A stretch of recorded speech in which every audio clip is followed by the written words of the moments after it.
¿Qué nos sirve la validez convergente? Evalúa el grado en que la medida de los ítems que recogen un mismo concepto estén correlacionados. Entonces, ¿qué pasa?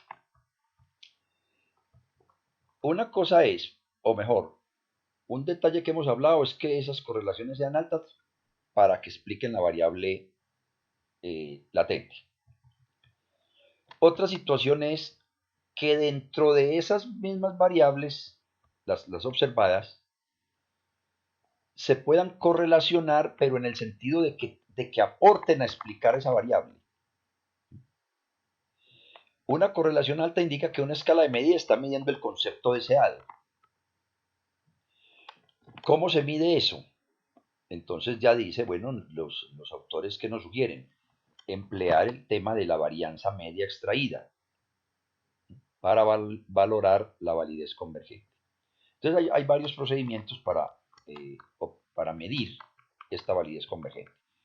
El tema de la varianza media extraída, definitivamente hay que construirla, hay que saber cómo se calcula y obviamente medir y tomar decisiones sobre si se cumple ese supuesto.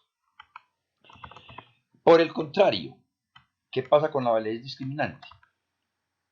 Ya mide las diferencias teóricas entre los distintos constructos. Por lo tanto, si yo tengo el constructo, digamos, que mide algo sobre el miedo, debe de tener correlación alto con las otras ítems que miden miedo. Pero no debe estar correlacionado con otro que aporte a una variable latente o con otro concepto. Valga decir, no miedo, sino tal vez, cambiémoslo, bueno, con tranquilidad. Entonces, un ítem no debe de estar aportando al uno o al otro en gran medida. Si eso ocurriese, entonces ese ítem no nos sirve, porque me aporta una cosa y me aporta otra. Entonces ahí hay una redacción o las respuestas fue las que probablemente llevan a esto. Entonces hay que tener cuidado y por eso también se validará que nos cumplan las dos situaciones. La fiabilidad de las escalas de medida se examina mediante el índice de fiabilidad compuesto y la varianza media extraída.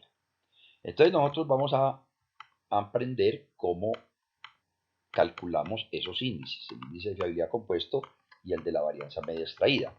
Y además, aquí ya te tienen los conceptos según estos autores que tenemos ahí en pantalla y que son pues los más reconocidos en estos temas, donde vuelven a unos mínimos aceptados.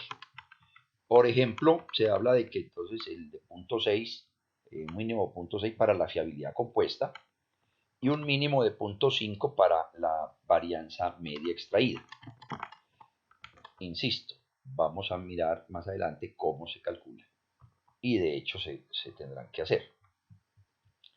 Porque al final eso nos debe de satisfacer todos estos supuestos para ya decir, ahora sí vamos a trabajar, vamos a buscar las relaciones y los coeficientes ya de las ecuaciones como tal.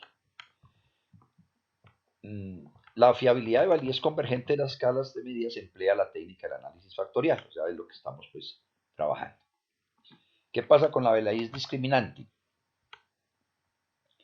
Se determina comparando la raíz cuadrada, es precisamente la que encontramos ahora de la varianza media extraída, de cada constructo, con la covarianza entre este y cualquier otro del modelo, verificando que la varianza compartida entre un concepto y sus medidas es superior a la varianza. Todo esto son las definiciones que se pueden ver aquí, poquito como medio enredados, medio un trabalenguas, en fin, pero voy a mostrarles en una figurita que tengo en la otra diapositiva, que eso es relativamente sencillo. Pues, ya para entender toda esa definición que hay en los documentos un poco más, que requiere como más en reflexión. Acá coloqué unos números de un estudio que tocó realizar, pero ese no va a ser nuestro ejemplo real. Sin embargo, lo dejo para poder hacerme entender un poco mejor. ¿En qué consiste el procedimiento discriminante? En comparar la varianza extraída en cada factor y esa varianza se va a colocar en la diagonal principal de una matriz.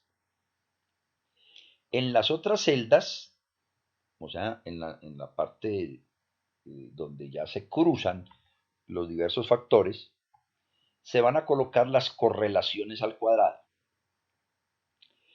Por lo tanto, si nosotros lo vamos a construir en el Excel, entonces yo pido en el SPSS o en cualquier otro programa, en el AMOS, en fin, cualquiera, pido las correlaciones y toca elevarlas al cuadrado.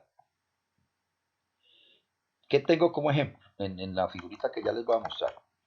Punto 21 es el cuadrado de la correlación entre el factor 1 y el factor 2. Punto 39, entre el 2 y el 3. Veámoslo aquí en figura para que nos quede más fácil. Ahí ya lo refresqué. Sin embargo, me devuelvo para que vean el de atrás otra vez. La varianza extraída en cada factor. Y en los otros valores, sobre todo en los cruces de esa matriz, voy a colocar el cuadrado de la correlación entre los factores que analicemos. Ahora, estas correlaciones, pues las puedo calcular con el mismo Excel o obviamente estamos más metidos en el programa SPSS. Este es un tema para analizar la validez discriminante. Si la correlación al cuadrado es mayor que la varianza extraída, se puede afirmar que no hay validez discriminante. ¿Eso qué implica? Eso implica que entonces no, eso implica que unos factores o unos ítems están aportando a 2 o 3 factores a la vez, situación que no es lo adecuado. Por lo tanto, estas matrices las toca construirse. Estos valorcitos son las varianzas, lo que decíamos ahora, estos se colocan en la diagonal. Las varianzas de cada factor, F1 con F1, F2, F3, etc. Y estos valores, aquí decíamos este punto 21, es el cuadrado del coeficiente de correlación que nos dio entre F1 y F2. Entonces, lo que acostumbramos a hacer es, si el software no nos lo da claro, entonces nos pedimos la matriz de correlaciones y con esa matriz de correlaciones elevo al cuadrado cada cruce y es lo que va a ir colocado en esta matriz. Y además ya lo que hacemos es eso. Si estos valores deben de ser menores que el que tengo en la diagonal. Eso porque si tengo en la diagonal es porque cada quien digamos, se explica solo. Entonces, estos valores, punto 11, 25 y 22, es menor que punto 86. Esto es lo que nos debe dar. Siempre más grande el de la diagonal. En caso contrario, tendríamos pues dificultades y habría que ir a mirar cuáles ítems son los que no nos están cumpliendo.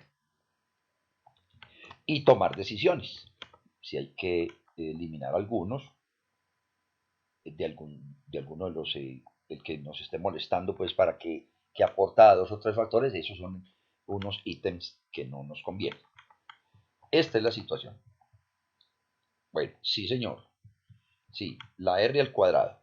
Esos son los factores que necesitamos colocar acá, en la diagonal. Perdón, en todos los esquemas.